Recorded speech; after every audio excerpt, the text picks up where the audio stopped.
Welcome. It is too late to cancel. I am Fred Wellman. Welcome to Sunday morning on the show live. As always, it's been a weird week. It's been a crazy week is the only way to say it. But we've got a lot to talk about. We have incredible guests. Thrilled to have a fellow originally native St. Louisan, Brad Lander, who's the New York City Comptroller and running for mayor, had a very interesting week of his own, as well as the mayor's race. Voting starts very shortly. Two great comedians as always, so we got a lot to talk about. I would be remiss if we didn't talk about what happened last night. And of course, last night it was announced that U.S. forces had flown into Iran and bombed their nuclear sites, 3 nuclear sites. I have feelings about this, as you may gather. As you know, I'm a veteran of Desert Storm, as well as 3 Iraq tours. I invaded Iraq twice. So I have some experience fighting Middle Eastern countries, invading their countries. I've said from the beginning very honestly that I'm not a really big fan of this. One of my points that I made yesterday was the constitutionality of executing operations against Iran without consulting Congress. I've had people push back saying, "Oh, Fred, it's down the weeds. It's classic Democratic, procedure." It's the Constitution, I mean, I love how people are like, "Oh, it's just here's the Democrats go again about procedure." No, this isn't just like nuances or norms and traditions. It's in the freaking Constitution that only Congress can go to war. And if you say the whataboutism, which we've been getting constant whataboutism from our friends on the right, is, yeah, but Obama did it. Yeah, but Biden did it. Yeah, well, that was that whole thing, the authorization for the use of military force, AUMFF. One was done in 2001, a second in 2002 to cover going into Iraq. Believe it or not, every president since then has been, if somebody has a whiff, like if somebody met an Al-Qaeda person at some point, we can bomb the hell out of them. Iran isn't really falling into that category in this case. This was a sovereign country we flew into. Trump had an opportunity. It doesn't fall under the War Powers Act because we weren't being directly attacked. There wasn't an urgent need to defend us. Believe it or not, Yemen actually fell under the War Powers Resolution because U.S. forces were being attacked by Houthi rebels. So all of this nuance is not that nuanced. It really is clear that Trump had a process. And then we find out that he's trying to cover his ass saying, well, I did contact Congress. Well, he only contacted the Republican members of Congress, no one else. Okay. So he didn't contact the Democrats. It was called the 8, whatever they call it, the big 8, whatever, the 8 leaders of the different intelligence committees, defense committees is a tradition. That's the minimum you should do. But he didn't do any of that either. And so it is incredibly frustrating to watch our forces. Now, I am a veteran. I served in 22 years. I have a son serving in the military, our son-in-law still serving in the military. My son is a vet. That's how long our family's been in this.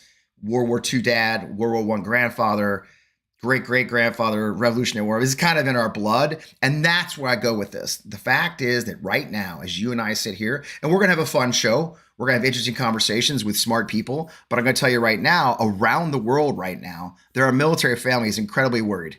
They're very worried about their safety. They're worried about their loved ones' safety. They're very worried about their future because once again, we've bulldozed into a Middle Eastern war started by someone else without really a plan. Now, look, I hope that's the end of it. I hope that this works, that Iran's no longer a nuclear threat. I hope they don't counterattack, but that's just not what we should expect. We have been hearing rumors for years of stuff as much, sleeper cells in America. Of course, they have militias around the world. We have 40,000 U.S. troops deployed somewhere in the Middle East. I have friends there right now as we speak. And I've got to tell you right now, it is incredibly fucking dangerous. And it's a very dangerous moment. And Trump went on TV to declare victory and walk away, high-fiving himself. It just isn't that easy. And one of the first things you learn in the military is the enemy gets a vote. And while in this case, we did very well, our friends in Israel had actually softened things up quite a bit and prepared us. In the end, we have bulldozed our way in, and I'm not necessarily sure we have a next phase. And look, I've experienced this. It's funny how many people forget that when we invaded Iraq in 2003, there was this little thing. So the way military operations work in an invasion, there's 4 phases. I won't get into there's prep, there's the invasion, there's a fight, and then there's a phase 4. And phase 4 in a strategic operation is the after combat portion of it, right? So after we win, after our enemy is defeated, what happens next? And would you believe that we invaded Iraq with 145,000 American troops, 160,000 American troops? We actually took over the country, took down their government in 3 weeks, and we were never issued phase 4's plan. So believe it or not, I was sitting in northern Iraq, in Mosul, and we did not have, our higher headquarters had not actually worked their way through, oh shit, we won. Now what? And so I do caution everyone that we can celebrate that this was a very successful attack. Our incredible service members. Thank God we have still the most competent and capable military force in the world. There's no question about that. The idea that B-2 bombers from Whiteman Air Force Base in Missouri flew literally around the world. They flew 37 hours straight to bomb and come back, and they're stealth bombers, which is a 2-man aircraft, and it's not a roomy thing. It's not a minivan, folks. it's tiny, and they did this. That's incredible, and I can't believe I'm gonna say this out loud. I actually do agree that what President Trump said, that we do have the most capable military in the world, and not anyone else on earth could have done such a thing as we did. So thank God we have uniformed service members who were given a plan and executed with precision and professionalism. But right now, they're also in danger. So I'd say this, I'm glad we did it safely. I have no tears lost for the mullahs. I have no tears lost for the Iranians. We lost over 1,000 American troops from their shaped charge IEDs, from their shitty militias in Iraq. We dealt with them the whole time I was there because Iran is a malignant force in the world. But having said that, I'm also, believe it or not, what's called a strict constitutionalist. And what that means is I believe in the Constitution. It should be followed to the T. There was ways to do this right. And I'm tired of Donald Trump simply not doing that. And that actually is going to be a big part of our conversation probably with our guest, Brad Lander, when he comes on in a short while, because that he's had to deal with it as a New York City comptroller when Donald Trump feels like rules don't apply and they'll do whatever the hell they feel like. There are consequences for that. And the more we empower our leaders to ignore the rules and do whatever the hell they feel like, the more we're going to find things like this. Donald Trump just launched a war, essentially. Call it what you will. I got so much pushback. I did a video saying that Donald Trump declared war. It's kind of funny. I mean, I think people really think that you declare war kind of like Michael Scott. Michael Scott in The Office, or I declare bankruptcy, and it's Trump doesn't go out in the front steps of the White House and declare a war. Okay, an act of war is a declaration of war. I'm pretty sure we were at war with Japan even before Roosevelt spoke to Congress, because they kind of bombed the shit out of Pearl Harbor. It was an act of war. So say what you will. We'll keep on talking about this stuff, but we can't not discuss that from the mini. We have to talk about that because that is, quote, the elephant in the room. I'll tell you this, though, you guys. It's great trying to do a live show each week with the news cycle we're in currently, which changes by every minute and a half or so. So I'm not even going to probably tend and try and chase the news cycle anymore, because I don't know what the point of that is, because it's never going to work. So instead, other things have happened this week. Of course, while we've been dealing with the immigration stuff, I've talked about quite a bit on my other shows. We also have Juneteenth. And Juneteenth is an important holiday, no matter what anyone's going to try and spin otherwise. So we did kind of a weird thing. We thought we were pretty clever. We went ahead. There's come celebration of Juneteenth here in St. Louis, and we sent youth correspondent Kyler Messenger out to meet some folks on Juneteenth and ask some questions. And let's hear about Juneteenth from Kyler Messenger.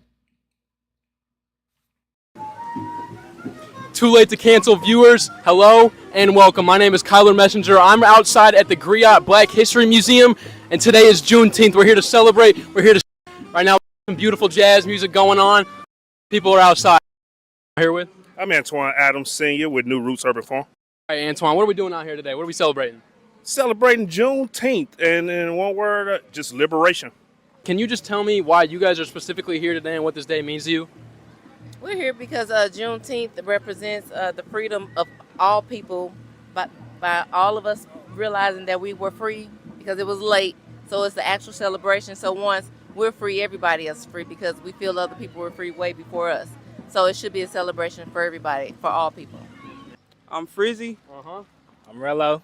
You can just call me Q. All right, so we got to ask the family, what are we doing today? What are we out here today celebrating for? We out here celebrating our people. This our holiday, you know what I'm saying? It's all for the culture, for real. We don't get too many holidays like this, so when we do, we got to pop out, for real. All right, everybody, a little bit of a location change. We are now outside of the Botanical Gardens.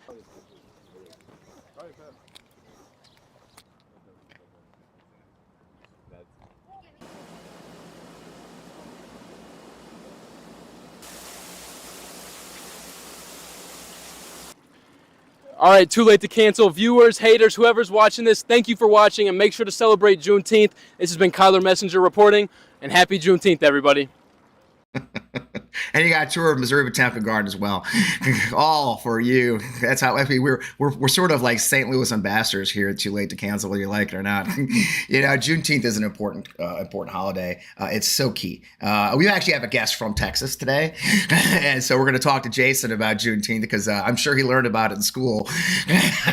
I'm sure Texas history, they always talk about Juneteenth because if you don't know the history, Juneteenth started when Union forces arrived in Galveston, Texas, and informed the enslaved people that they're actually free. The Civil War is over, and that was celebrated as Emancipation Day for the rest of the country. It was the last place in the country where our enslaved chattel slavery ended. But nonetheless, it's an important holiday. It's just a pleasure to see it being recognized once and for all. I'll be honest. Look, man, I grew up in St. Louis, Missouri suburbs. I grew up in a high school, y'all, that my school district was desegregated. And is still under a desegregation order. That's a true story. When I was growing up, the elementary school I went to in the suburbs of St. Louis was all white. We had one black student when I was from kindergarten to fifth grade. Now, just one black student the entire time. And when Brown versus Board of Education passed, St. Louis Kirkwood Schools was put under a desegregation order that is still in effect, believe it or not. And I was actually bused to another school. So I have a weird experience as a white male going through this. And I got to tell you, I wish I had learned more. But you know what? I'm old. I'm still learning. Old dogs learn new tricks. So happy Juneteenth. Those who celebrate, we're very proud to be a part of it here at Too Late to Cancel. So I told you we had a great guest. And, you get lucky sometimes. And I think I got lucky. I'm going to ask when he comes on if it's just because I'm from St. Louis, but we'll find out. Nonetheless, he had an interesting week. I'm so thrilled to invite Brad Lander to the show. You may know him as the New York City Comptroller, currently running for mayor, and currently was detained by ICE this week. So let's welcome Brad to the show. It's great to have him. To be on Too Late to Cancel. Thanks for the invitation. Yeah, it's great to have. I know you're busy. Voting starts in 2 days, right, Brad? It's underway now, actually. We have early voting here. Election day is Tuesday, but there's early voting that started last weekend. And so tens of thousands of people are voting today and tomorrow. Then Monday we take off, and Tuesday's election day. Man, I'll tell you what, and you've got ranked choice voting, and you've done you partnered with one of your opponents a little bit I'm sure a lot of folks don't have ranked choice voting. I'm sure they're confused by that. Can you explain ranked choice voting a little bit for our national audience and what your plans are? Yeah. So ranked choice voting here means you can rank up to 5 candidates. And in some ways, it's pretty simple. You just put number 1, the person you most would like to be mayor, and then number 2, 3, 4, 5, and you don't have to vote for people you don't want. And what that means is there's not spoiler candidates. If you have someone you're really excited about, but you don't know if they can win, you can go ahead and rank that person first. And if that person doesn't get enough votes, they count it round by round until someone has a majority. And that means instead of these races where maybe somebody wins, but they only have 26% of the vote, you make sure you get a candidate that's got a consensus. And so, what I did last week was cross-endorsed with State Assembly member Zoran Mamdani, who's a Democratic Socialist. He's to my left for sure.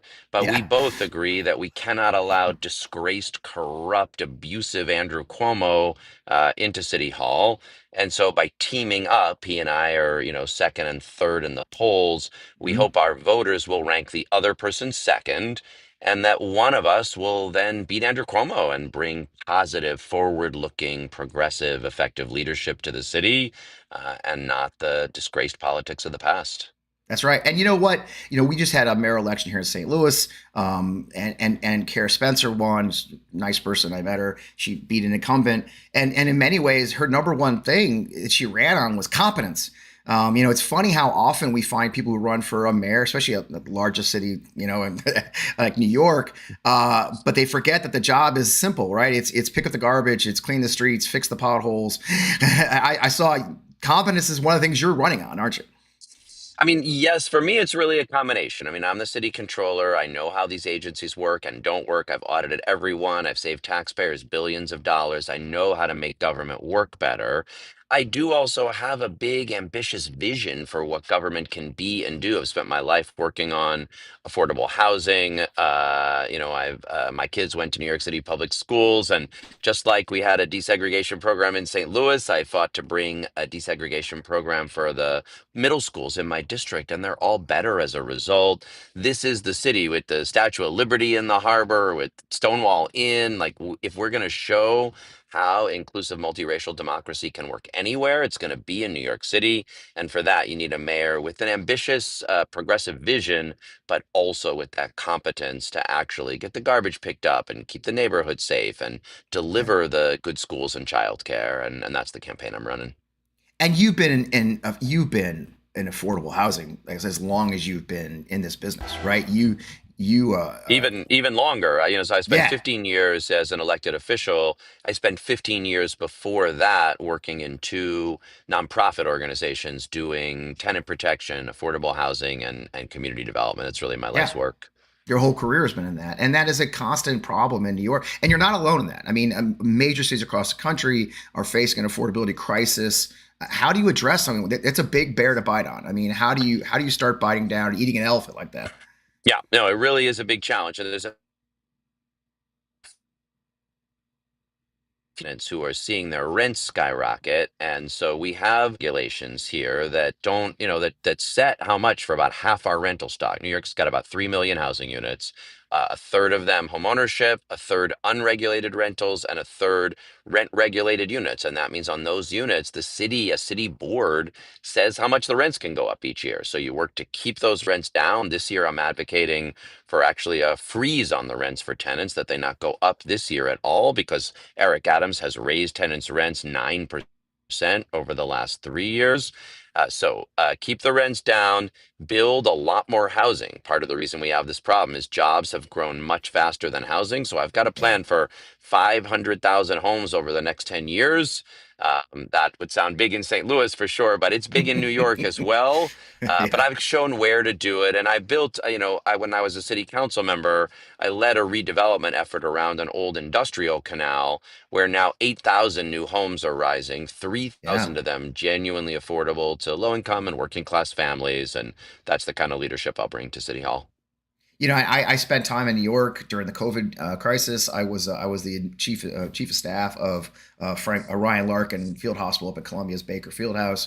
I got a chance to spend 2 months in the city just at a very tough time. And it's people want to hear it. It's a gorgeous city. It's a beautiful city. People have such a weird idea of what New York is all about. I spent a lot of time. I had the blessing of a badge. I could go everywhere, multi-pass, and I got to spend time with the people and the city itself. And it really is a beautiful place. And they deserve much more than the chaos they've had, don't they? They do. They really do. I think people worried the pandemic could like be the end of New York City, because if Yeah, the whole idea is you want to come to a Broadway show, go to a club, work in an office with other creative people.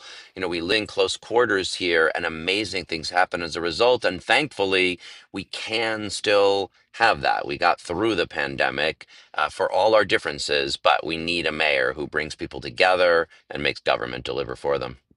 and you had a big week. I think people are expecting me. You got picked up by ICE in a very ridiculous, Yeah. shocking development. You've been going to these immigration hearings for a few weeks now to kind of see how this works. It's shocking what's happening in those courts, isn't it? Shocking. Yeah, it really is. I mean, a couple things here. First, it's just worth remembering that, 40% of the 8 million New Yorkers are immigrants. Like, this, not just an immigrant city in the past, even today. Like, a million kids in New York are in mixed status households. So, like, this is standing up for the future in New York. And yeah, Donald Trump is trying to turn our constitutional democracy into a country under authoritarian rule. We Yeah. saw that when he sends in the National Guard in LA, or arrests Senator Alex Padilla or Mayor Ras Baraka. I have been going with a simple Friends of the Court program where you go sit in and observe immigration court.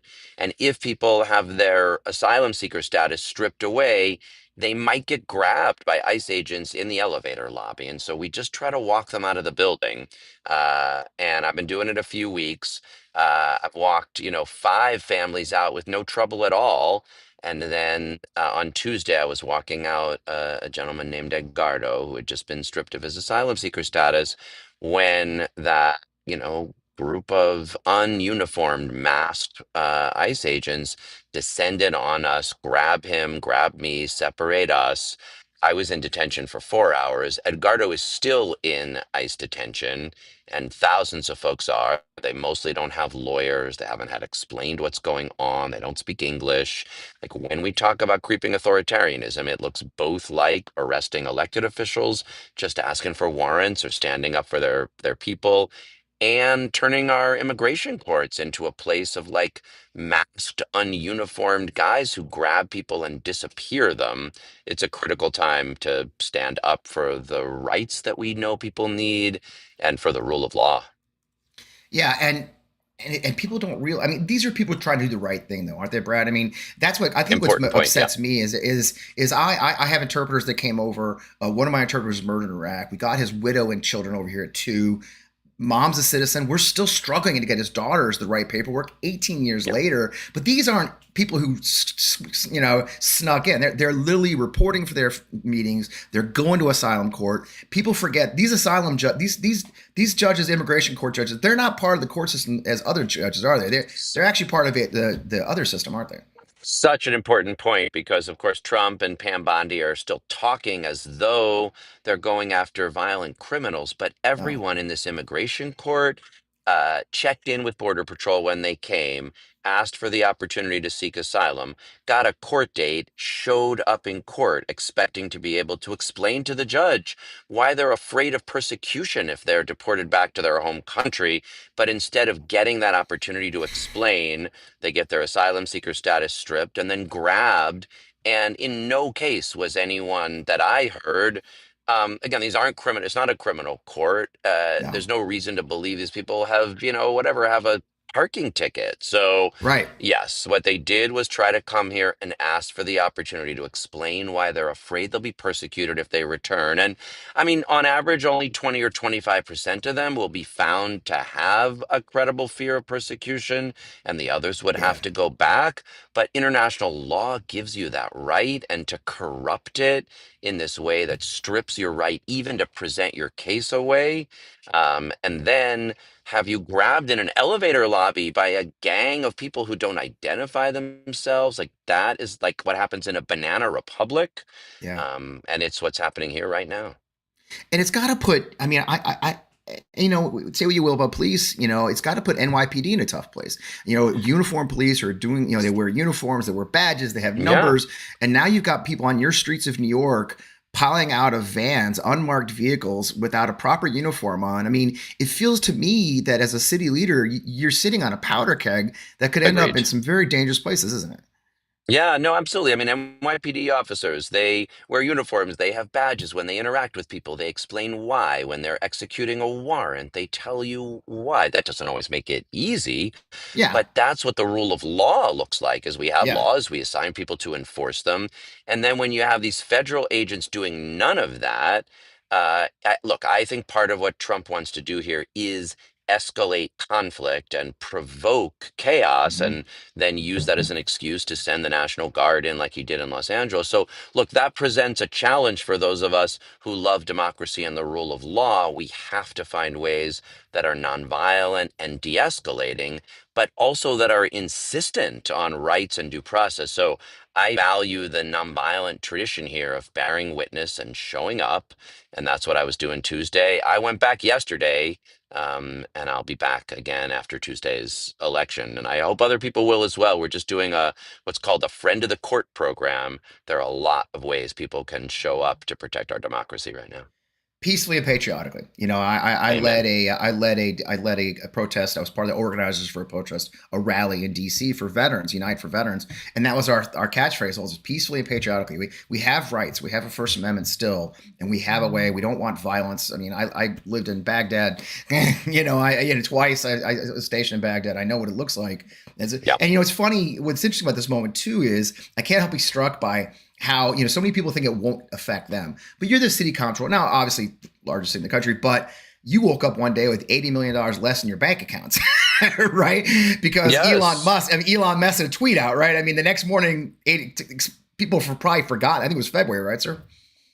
Yeah. So yeah, in February, Elon Musk found that the federal government had paid New York City $80 million that Congress had authorized and got mad about it and took it back because they controlled this federal banking clearinghouse. So my office found it. I forced the law department into court to get it back. But I agree with you. Like there's that old poem, first they came for the socialists and I didn't speak up because I wasn't a socialist, and then they came for the trade unionists, and then they came for the Jews. And it feels like that right now if they undermine the rule of law. Pam Bondi said that she's trying to liberate democratic cities from their duly elected officials. I mean, On that's just camera. another word for overthrowing democracy. And that won't go well for people in red states or for blue states if you can't count on on your legal rights and your due process. If they could come for a 50-something, white male controller who holds a U.S. passport, they're trying to signal they're willing to kind of come for anyone. And I do think, even if you voted for Donald Trump, if you live in a red state, the Constitution matters, the rule of law matters. Yeah, I do have to circle back. I can't let you go. I know you've been living in New York since 1990, I think. But however, you grew up here in St. Louis. Your mom was a school counselor. Your dad was a lawyer. Taught at SLU, I believe. You've written a lot about how their values shaped you. Those Midwestern roots that we both share, and then you took that to New York City. How does that shape when you arrived in New York City as a kid from St. Louis, essentially, the burbs? Yeah. How does that shape you? I mean, did that shape your view as you delved into a bigger city and the politics of all that? Absolutely. First of all, shout out Parkway North High School, where Ah, where I went to high school, and shout out St. Louis Cardinals, which is still my deep sports fandom. we appreciate you. Um, I went to and Kirkwood. it I is went to where I Kirkwood learned High. these values and look, it's funny ways the Cardinals are like a team, they're less prima donnas historically and more Yep. you build a good team. And, the values I learned is like everyone is deserving of equal rights and protection and want just affordability and safety for their kids. In New York, obviously, it's an extraordinarily diverse place with people from all around the world and people from all around the country and people who have been here for generations. And that's fun to see all the different cultures and approaches and foods and ideas. It's dynamic, but at the same time, at the end of the day, what everyone wants for their kids is a home they can afford and aren't going to get kicked out of, in a neighborhood they love and feel safe, with a good school that helps unlock their kids' potential in life. And that's why we have a democracy, is to try to build institutions that show up. You were talking earlier about the Missouri Botanical Gardens. I love that place. Right. We want public institutions that show the best we can be and help bring us together to do it. Yeah.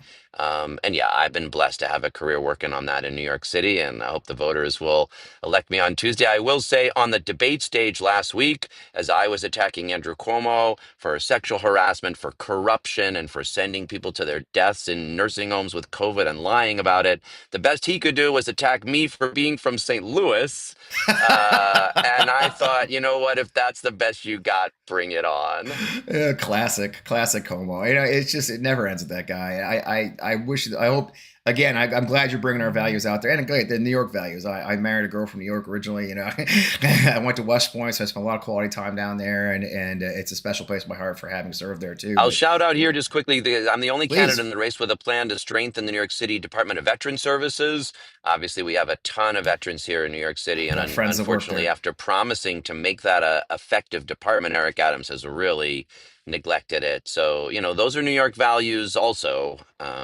It is. And And we were there. We were up there during the JD Vance when JD Vance showed up there, and I was with Vote Vets then, and my friend Joe Bello, who's been very involved in the New York City veterans. If you know Joe, yeah, probably have. he's the main.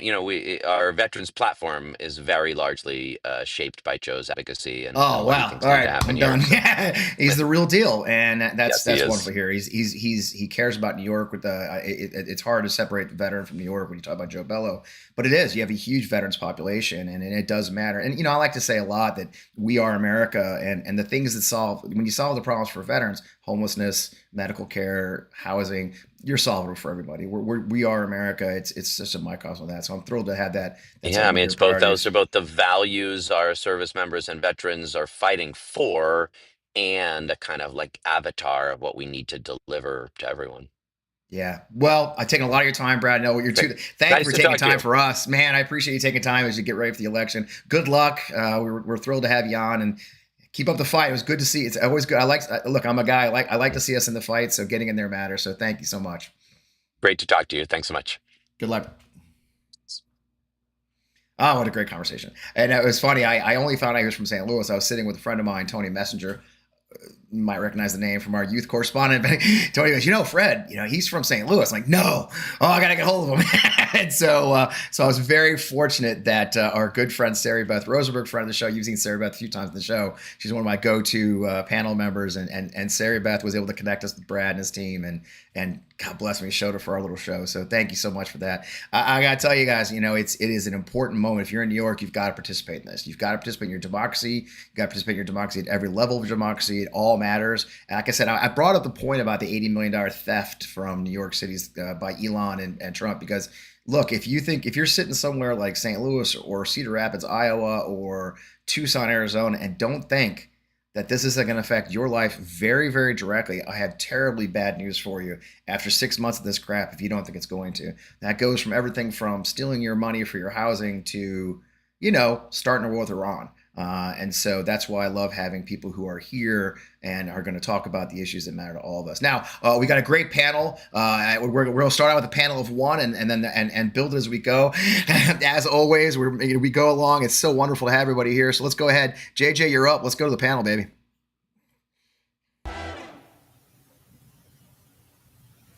Jason, you're first. You made it. All right, good. Great to see you, man. Where are you coming from today? In Texas, New York? I'm in New York. I'm in New York City. Of right course, now. I keep getting New York City comedians. I need to talk to the booker. I keep getting, I'm from Texas, so yeah, New York State. Texas born, New York City based stand up. You've been described as, I love this, like getting the best of us advice you've ever gotten from the dumbest guy you know. That's a great bio line. I'm not sure I can take that on. It's a pretty solid bio to have, but you do pretty well. You have a comedy special online now, Biscuits and Gravity, and you got a lot going on. You've been on TV too, right? Orange is the New Black and others. You're a star. I started out as an actor, so that steered me into stand-up comedy. So yeah, I can see the connection. I love, one of my favorite things to do is to dive into people's IMDb's in this show. And we had, oh gosh, my brain, Anne-Marie's going to text me while we're talking. She remembers everything. But we had one gentleman, was it Austin? I think it was Austin, who was he was the Pinto driver in Mindhunter. Oh, wow. If you go to his IMDb page, it says Pinto driver, and he's been claiming that he's Adam Driver's brother Pinto, but I'm not sure if that's true. But the funny thing about that story was that he spent, what was it? You guys remember? JJ may remember. I think he said he was 5 days on set for like a 45 second, Oh yeah. Because of David Fincher, The efficiency of the entertainment industry. It's amazing. Yeah. What'd you do in Orange is the New Black? I was a prisoner, actually. I had, my head was fully shaved. I had a full goatee. I was sort of this neo-Nazi prisoner guy who screamed. Okay. Well, no, I'm sitting by a neo-Nazi, and I look neo-Nazi, but I'm sort of like the dad prisoner. I like yell at another guy for being an idiot, Sort of. All right, that makes sense. Yeah. I get it. And you're opening I saw you open one of your bits the other day about that. You may look like a racist, and yeah, you got to acknowledge it. I know. Well, it is what it is. Look, we'll see the panel picks here. Hopefully, Amanda joins us soon. But it is. I'm a middle-aged white guy at the podcast, so I'm not sure I can give anybody shit about anything about being cliche or stereotyped very easily. It's hard to do. I do want to take an interesting thing that we found in your bio. You are actually dealing with some tough family issues too. I believe you're writing a book right now about your father's battle with Alzheimer's. I mean, that's wow. Yeah, it's a lot of processing of my own that I was trying to figure out how to process it, and it started out as a joke, because that's how I process everything. And then I got 50 pages into a joke, and I'm like, I don't think this is a joke anymore. This might be a book. So yeah, I just kept writing. It's I mean, that's the great thing about comedy is it helps you process all this stuff, process politics, process life, process tragedy, and Yeah, and I talk about it a lot. Go ahead, sorry. Yeah, no. My wife wishes I wouldn't process her so much on stage. That's probably the big drawback. I'm not a comedian, and I spent the morning. I spent the morning, unfortunately, trying to explain to my dear bride why I did a video in our yard, which apparently wasn't very smart of me. So I understand completely how somehow you manage to bring your partners into your business life. They're part of your life, man. That's that's part of the mix. It comes with it, being a public figure, if you will. And another thing I noticed, you've done USO tours, and that's always fascinating. And I love asking guys who do those, from comedians to musicians, like, how's it like, being funny in Afghanistan? You know what? Hey, welcome to Afghanistan. Be funny.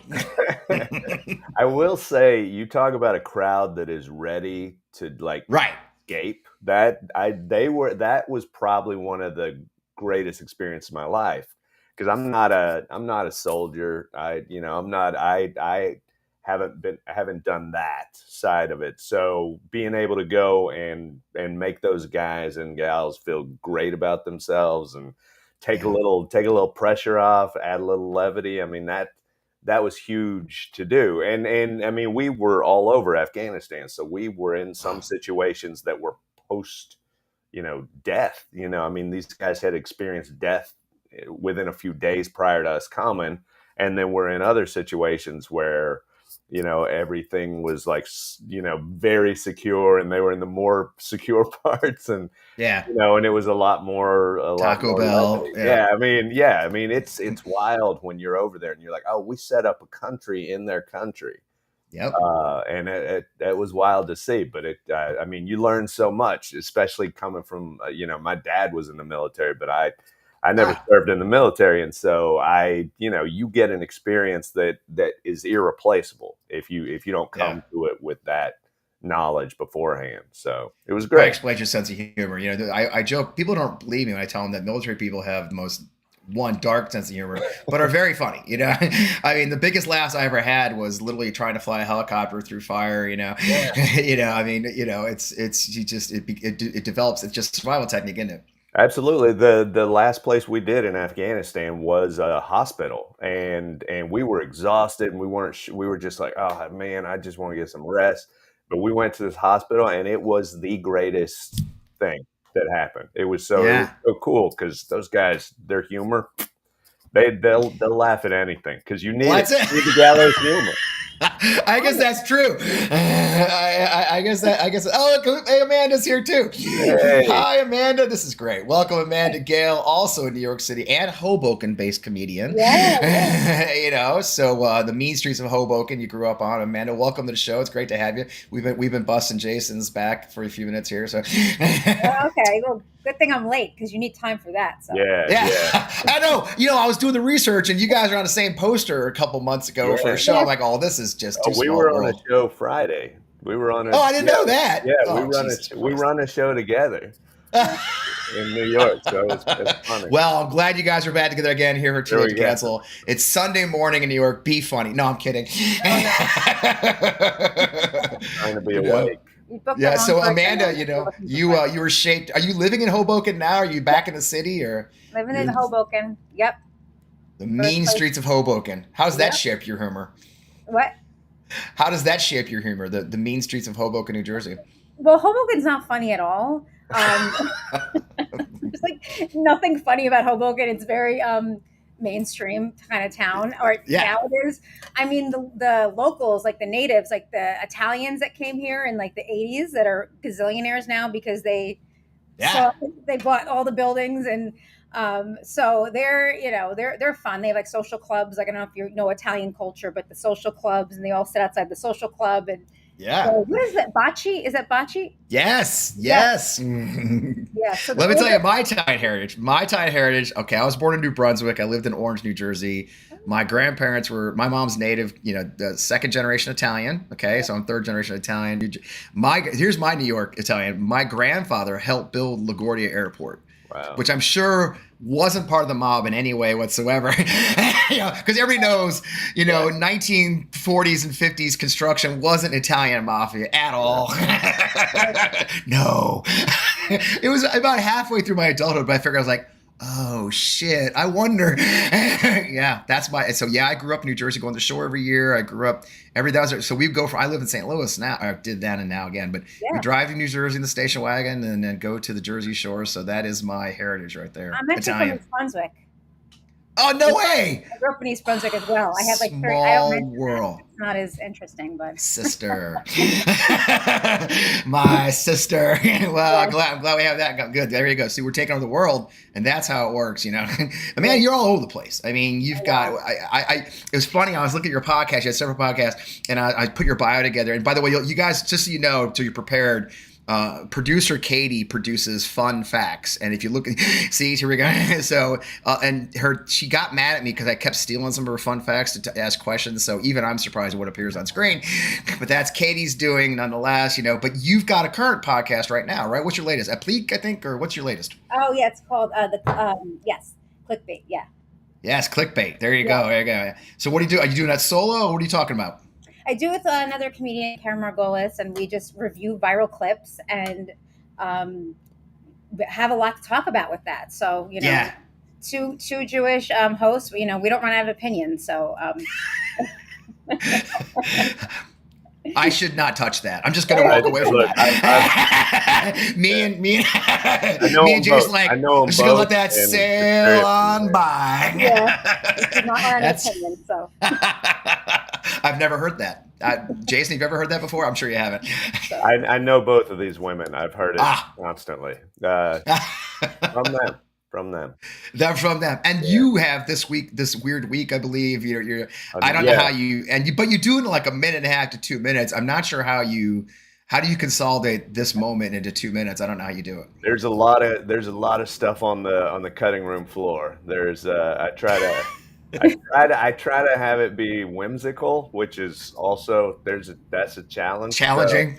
So I try to balance a little the outright stupidity in with the borderline apocalyptic. So the general rules of comedy. You want to balance your apocalyptic with your whimsical. That makes sense. We all know those rules. Yeah, well, I'm a professional apocalyptic guy, so that's my job. Yeah. I did a video the other day about Iran, ended up being 5 minutes. On my Instagram's like, Duro, what are you doing? Sometimes it's good that they say, nah, you can only do this much because it's because you'll go crazy if you keep doing this long. I've been accused of that. So yesterday I did one after we bombed Iran, and it was about 49 seconds. And I'm getting fucking hammered, because MAGA's really super. I open my Twitter DMs like, you're a cuck, I'm like, okay, whatever. Welcome to my DMs. Get in line, Being hated is sometimes can be fun too, And they don't understand the algorithm at all. It's like my favorite thing to do when I get hate is to go to their bio, see where they follow me, and just circle it, and then send it back to spend the screen. Say, hey. Thanks for the follow. I appreciate your support. Hey, I just got a book deal because you're following. Thank you. So we do a thing on the show called panel picks.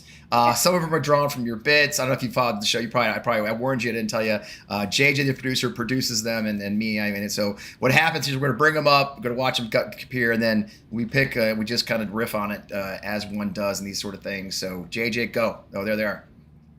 Gotta get a drink while he loads. It's a little slow. I don't know. I think. All right. So,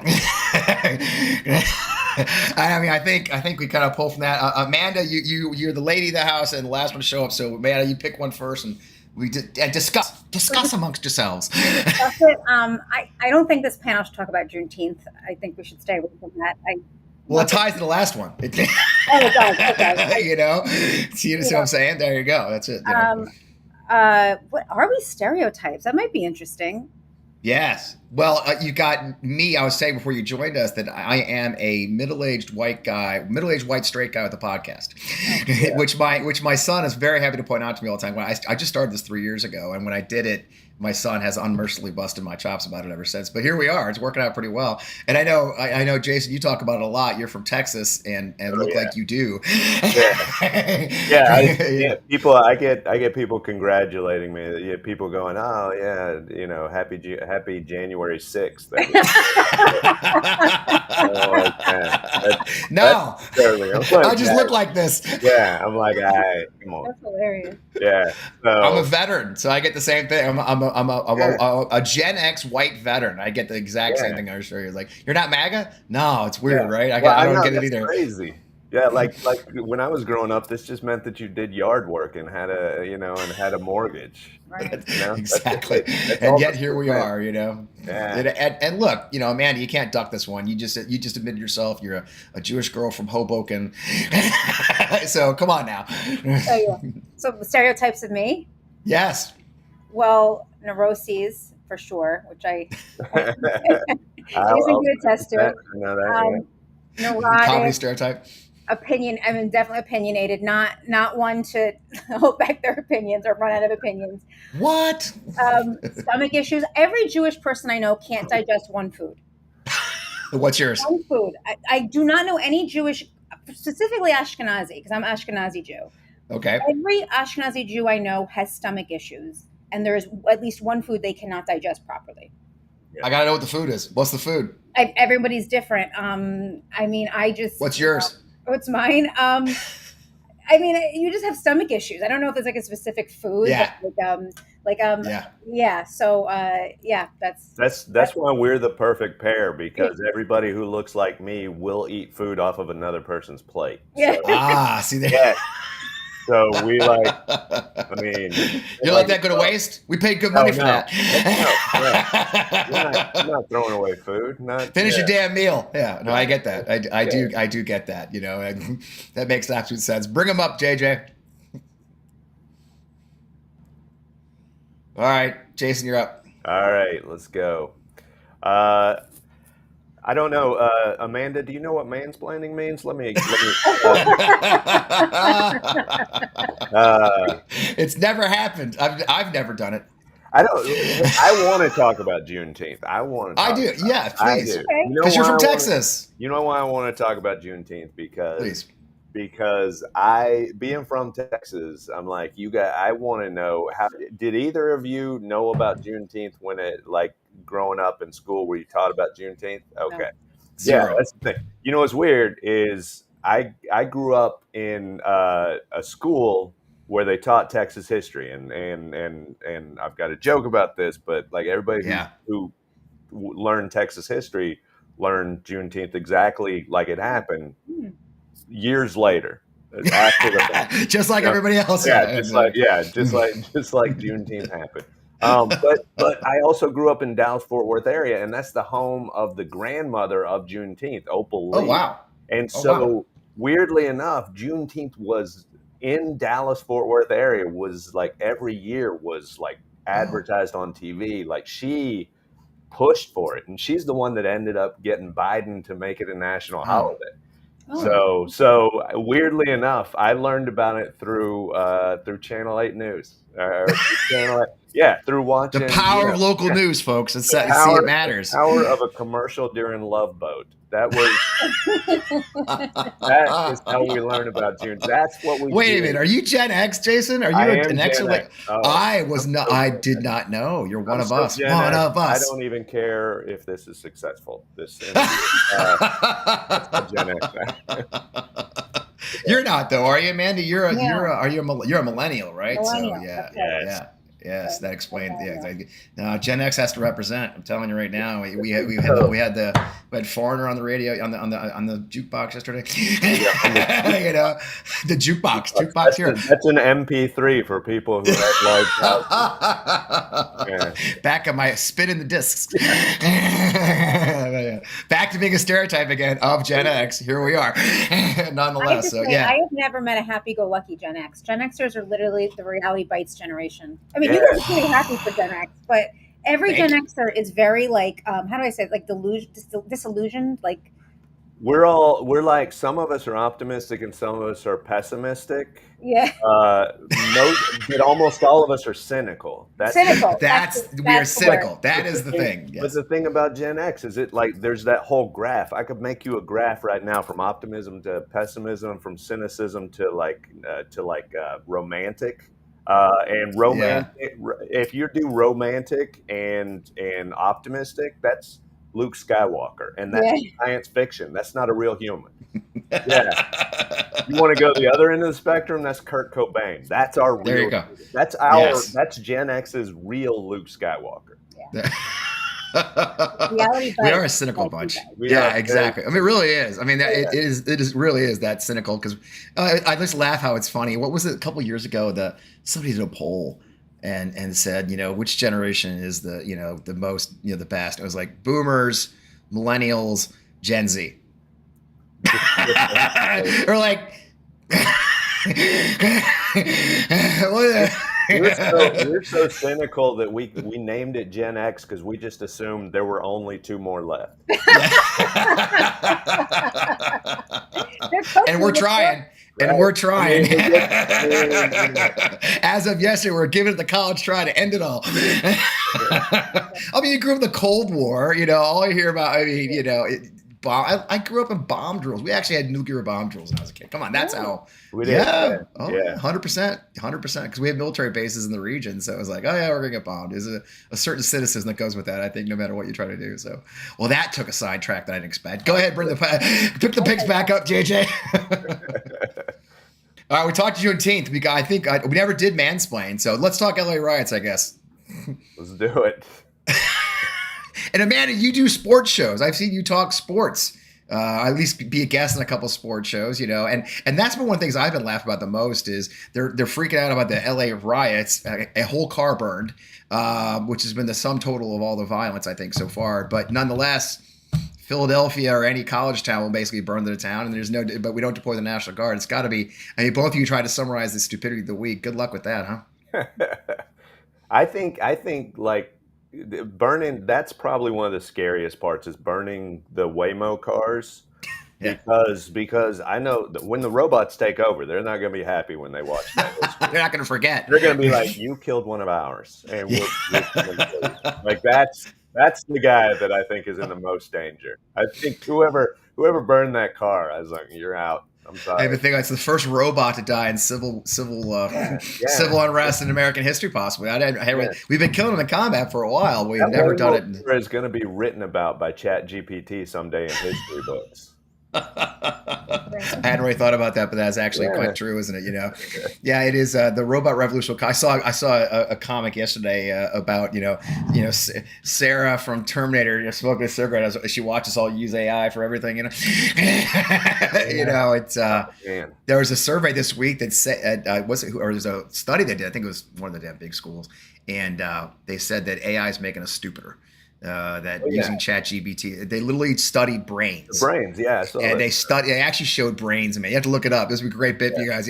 They studied brains, that using AI is making us literally dumber. More information. Don't we all know more? I think the average person knows more now. I think we have access to more. I think we know the same level. We just lose so much of it. We regurgitate it from somebody else, it's scary, I'm not gonna lie, I've been Googling facts this whole time we've been on here. I'm just reading from my computer. I want to defend ChatGPT because ChatGPT is always on my side, and ChatGPT always is like, Amanda, you are the victim in every situation. And I love ChatGPT for that. People are using it for therapy. Yeah. There was a story this week that people are falling in love with AI, with ChatGPT. The woman a woman's getting a divorce from her husband. I think it's in Texas. Sorry, Jason. That makes sense. Who had an affair with ChatGPT, and I'm not making this up. I wish I was making it. It's not like People magazine. It was literally a legitimate news source said she was getting, I think it was New York Times, for God's sake, that a woman's married. They did a whole story about people having relationships with their AI, with ChatGPT. Yeah. And look, I think if a woman's looking for emotional connection, you got as good of a shot with a robot as you do with a man. Or better. I mean, probably better. Probably. It's more evolved.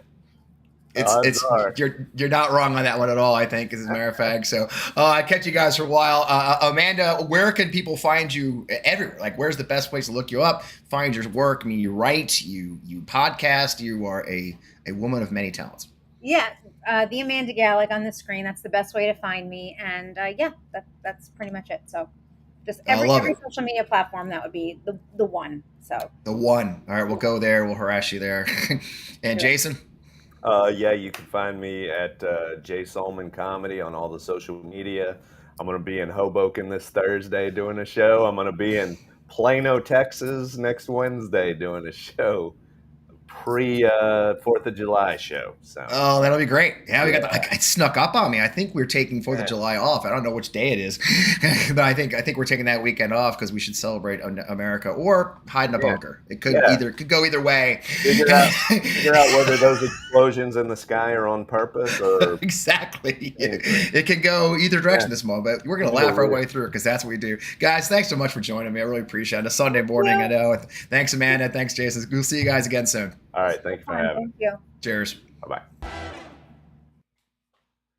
I love that. My favorite part, because we can't laugh while we're dying. We're all gonna die. So, yeah, we always have the best comedians. I'm just not even gonna try anymore. We're just trying to laugh our way through this. So, thank you so much for joining us. As always, you'll find us here every Sunday morning at 11 a.m. Hey guys, really key new thing. I'm so excited. I don't know if you're ready, JJ, but show them the website. Show them how they can get to us now. This is a new thing. I don't know if Katie's got it set up, but we have a website now.